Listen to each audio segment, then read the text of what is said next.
if the process is getting in the way, then obviously there is, some kind of overhead, or it's not being optimally utilized. So here's the basic thing I would say. Obviously, if you're going to adopt any kind of an agile approach, you need somebody in the company who's championing the agenda for it. And that person hopefully knows how to do it.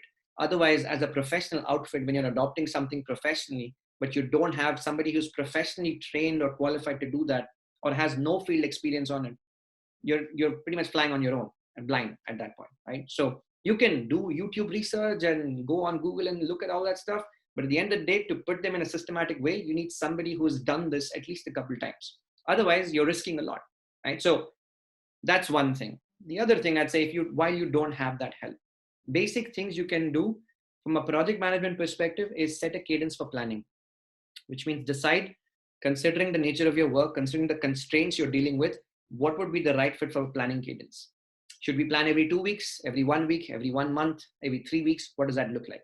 What is the right amount of work, that chunk of work that we can deliver holistically to get some feedback on it? And based off of that feedback, we can recalibrate for the next planning approach. So set a cadence for planning and stick to it. And when that planning cadence happens, after planning, while that time box is running, don't change scope. Because if you change scope, there's going to be a domino effect to that. You're constantly recalibrating your expectations in the future. So make sure there is an isolation period where the team is left alone to plan and execute for a certain amount of time.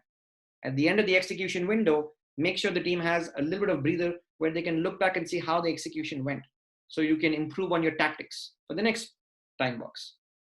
Once you have these two things in place, at least you've got the basic guardrails in place in terms of your isolation time or your planning time and your execution window. In that execution window, then you start to think about how are we going to disperse the work amongst each other. So then you start to have conversations around skill placement. And are we, stacked well with the right set of skills, or are we not stacked well with the right set of skills? As you get into this, then you get into some more advanced concepts like planning for longer term, like release planning, if you will, right? Then having visions and roadmaps and things like that. But that's sort of an advanced level. At this point, I would say where you are at least set a planning and an execution cadence. And then you can start to think about how you want to chunk up the work and start working through that. Online, on the internet, you'll find a whole bunch of videos around using Scrum or Kanban or just broad agile approaches that are not tied to one specific way of working. They have plenty of examples of how you can set these cadences. In fact, there is a very popular video by Henrik Nieberg. It's called Agile Product Ownership in a Nutshell. It's a 20-minute video. It basically helps you figure out how you want to set a basic cadence for planning and execution. And he talks about, things like user stories and epics and things like that, but you can ignore that stuff for now. You can just focus on the timing and the cadence of planning and execution.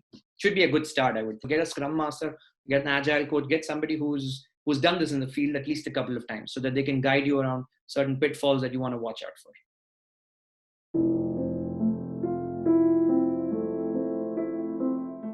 Other scenario or other, if you don't have formal opportunities to do things by the book, you don't have to call them what they're called in a book. You're still going to run your basic project management activities. I mean, you're still going to plan, you're still going to execute, you're still going to take a moment to look at, what you need to inspect and adapt for the future.